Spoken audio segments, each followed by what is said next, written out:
We're back at it here on Decision Makers, which you can find at thebnote.com. I'm Charles Ellison. I'm your executive producer, also host. Once again, go to thebnote.com. I want to thank, once again, our partners at the Council of State Governments Eastern Region and Learn for Life and the Smart Surfaces Coalition as well. Phil Mendelson is an at-large council member serving as chairman of the District of Columbia, or DC Council, since 2012. He leads the district's council on all legislative matters. More information on the council can be found very easily at dccouncil.gov.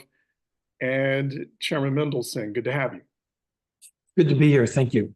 All right, good. Excellent. So like most cities these days, Washington, D.C. is facing this wave of extreme heat.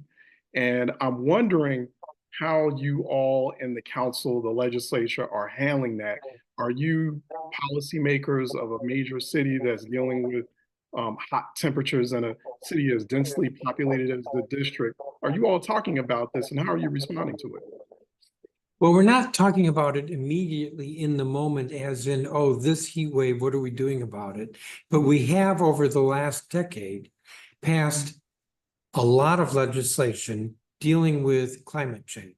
So we are moving steadily toward electrifying the district. We have a policy that's in place that we have strengthened since first adopted to incentivize renewable energy.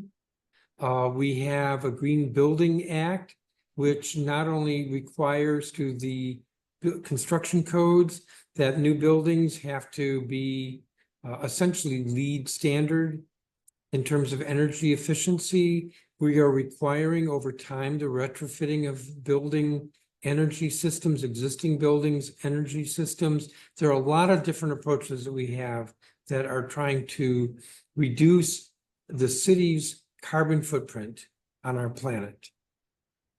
That is, so indirectly, that's how we're dealing with these heat waves. Now, in terms of how these heat waves impact certain parts of the city compared to others, how does equity factor into that conversation? And well, it does. I don't know if this is the right answer, but I would say it does and it doesn't. We want less fossil fuel consumption, but we recognize that folks of lower income, which often correlates with race, that they don't have the same financial abilities. So we have incentives in a lot of our programs. We just passed some legislation, some new legislation that essentially subsidizes for lower and lower middle income folks on a sliding scale, conversion from gas to electric. So we're mindful of, from an equity perspective, that there might have to be some incentives. We also, this is not so much equity based, but that we don't want to be requiring everybody to have to throw out their existing appliances. So it's purchase of new appliances, new construction, conversions, where there would have to be electrification. So that reduces the impact broadly. As I said, subsidies, particularly for lower income. There's a lot in the area of renewables like solar, where it's cheaper for lower income folks to be able to acquire or install solar. Those are ways that we address equity. And, Chairman, you had talked a little earlier on, just a few moments ago, about, just, passing legislation or implementing policy that calls for the redesign of buildings or instituting the building of more so-called green buildings, right? So, let's talk about, city redesign and, like on, one part of the city, it might be more concrete, less trees, but in another part of the city, it might be way more trees, way more access to cooler spaces. So how is that? I mean, should the district be expecting more legislation moving forward on how to make the city much cooler, because especially as it's getting hotter? Well, you mentioned trees. So I've been talking about electricity versus fossil fuel. That tends to be with heating and cooling of buildings and appliances. But you mentioned trees, another approach. So we have a law on the books that incentivizes keeping trees or planting trees. And it was actually only a few months ago that we had a bit of a controversy before the council where the issue was trees in lower income neighborhoods that have, relative to the rest of the city, less tree canopy. And council members in debating the issue, but actually more importantly, the agency responsible for enforcing our tree law, they're very sensitive to the fact that in this particular instance, a neighborhood that doesn't have a lot of tree canopy. So your question is about some areas where we have more concrete, less trees, and that does factor into how the city approaches a greener environment. Mm. And I guess it would be too, that gets into another conversation about inequality in the city and diversity as well. DC's a very diverse city in a lot of different ways, so Yes. really in terms of how you're sandwiched between two major states, Maryland and Virginia, racially and ethnically, of course. And it's a very transient city, and it's also arguably it's the most powerful city in the world. So how do you reconcile all of that? Particularly how do you maintain or discipline all those competing interests in a council like that representing a city as diverse as it is? Well, I would say that our council has been pretty consistent and maybe different than other jurisdictions in that we celebrate our diversity. When it comes up, we actually not just support it, but elevate it as an important characteristic of our city, the diversity. And we want that. We think it makes for a richer city culturally. And what I'm trying to find is the right words for in terms of nightlife and other activities, we celebrate that diversity. You mentioned the most powerful city in the world. Yes, so the President of the United States and Congress is here. They have little interaction with the local government.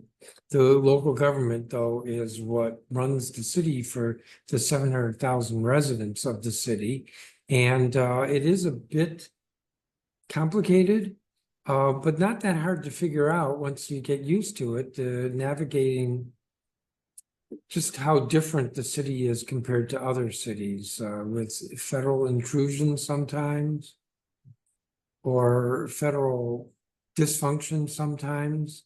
And then the fact that unlike other jurisdictions, we're city, county, state, and we have to interact with just across the river, Virginia, and just across Western or Eastern Avenue, the state of Maryland. Mm. I'm real curious too. How before we get into that sort of unique that unique existence, right, or universe you exist in Yeah. as a district, right? You're like this hybrid city-state, or tribrid, if you will, city-state county. Before we get into that, um, I did want to ask about. We did talk about the extreme heat because I think that's a top issue for a place as densely populated as the district, and it's going to influence outcomes for the future, and it's going to interact with a lot of and aggravate a lot of other issues. But speaking of those other issues, what are those other issues that are currently on the plate for the council? What are your big priorities as you see them right now this year and over the horizon? I would say that the biggest issues right now are public safety and affordable housing. Mm. I would add to that list public education, although that doesn't rank as high these days with voters as affordable housing and public safety. And I would say the environment is a high priority, although it also doesn't rank as high with the voters right now as the other issues. I think the city has done far more than other cities or states across the country with regard to affordable housing. We put a lot of money into programs related to affordability, whether we're talking about homelessness or home purchase assistance or subsidizing through vouchers, local voucher program, residents, low-income residents to be able to live in apartments in the district, or subsidizing the development, usually by nonprofit developers of housing that would be below market and therefore affordable. We put a lot of money into homeless services. Unfortunately, we have been the victim of a couple southern states, governors, who somehow think that it's humane to take immigrants and put them on a bus and send them to Washington, D.C. And so we have supported them. Most of them then move on to other cities, but rather than just having no services when they get dropped off here, that we provide some services. These are just examples of different programs, rental assistance, different programs that try to deal with affordability for housing. And I'd mentioned public safety. We have finally turned the corner on crime. So last year, we were not alone, but we were one of a few cities where crime was going up. And unfortunately, there were members of Congress who thought that this would be a great opportunity to bash Democratic cities across the country by pointing to DC as being just irresponsible with crime. But the crime numbers are down substantially this year. I think robberies are down over 30%, carjackings are down over 40%. Homicides are down close to 30%. So we've turned a corner, but unfortunately with public safety, it's almost like a lagging indicator, and that is people are still perceiving that public safety today is where it was last year, even though the statistics don't support that. And that's because public safety really is as much a perception issue as it is about statistics. And if people don't feel safe, it doesn't matter if we have a substantially lower homicide or robbery rate this year. They don't feel safe. And so that's still a perception, even though we've turned the corner. And then I mentioned public education. We are a leader in the country with regard to a two-sector public education program that is the traditional DC public school system, and then the public charter schools. About 48% of our students, public education students, are in the charter sector. So we've been leading the country there. We pay our teachers very well, but we have a long way to go, just like a lot of other cities, in improving educational outcomes, especially for lower income students. So those are top issues. I think, and we're always real curious here in our discussions on decision makers about how legislatures function, and I'm real curious about in that universe that you exist in as we said, that tribrid, right? That city, state, county. What's that relationship like between the legislature, the DC council, and the mayor, who is like a governor in some respects, if you were like a state? What's that relationship like, and how do you all function as you're trying to manage and lead the city? Well, it's a good question, but the fact is that the relationship here is the same as it is in every state and even in every city. And that is the legislative branch there's always tension between the legislative branch and the executive, always. If you're talking about the state of Maryland, which is all Democrat, and the General Assembly is often at odds with the governor, who's a Democrat, or Virginia, where you have a Democratic legislature and a Republican governor, and there's always tension. I mean, it's just, I see it everywhere. I'm active. The council is a member of the National Conference of State Legislatures, NCSL, and also a member of the National League of Cities. And so I talk with my counterparts, whether I'm talking to city council presidents or speakers, House speakers and Senate presidents. And it is a theme in every discussion. How the executive is not responsive and has crazy ideas and is difficult to work with. There's some truth to it, and it's also just a what do I want to say, a staple of the separation of powers. Mm-hmm. Last question here. With would you being fully the district being fully recognized as a state, would it make legislating easier if you were to become like this fully blown state legislature? It would. And the reason why it would is because Congress would have less ability to meddle in our local affairs. Now, one could argue that the tension that we have with Congress is not much different than the tension that I mentioned that cities have with their state capitals, except we have no representation in Congress. We do not have a senator who can be in the room when the Senate and the House are negotiating the budget, reconciling the budget. We have nobody who can stand up and vote on the floor or trade votes in the House of Representatives to protect the district. So I have to, as the leader of our legislature, I have to call up the congressman from Kentucky who chairs our oversight committee and ask for an appointment, which takes months for me to get, as opposed to just across the border, the chair of the Fairfax County Board, who simply calls up his representatives in the House of Delegates or in the state Senate. I don't have that. But I do want to add this, which I should have said earlier. The fact that we have city, county, and state, plus actually a Board of Education, makes our work very interesting.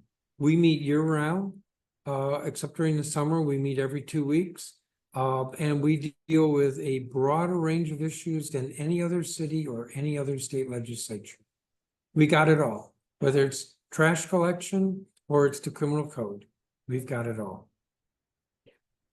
Right. Phil Mendelson is council member at large and also chairperson of the District of Columbia City Council. You can go to dccouncil.gov for more information on what they do and to get more information on this conversation we just had here on Decision Makers. I'm Charles Ellison, your executive producer and host.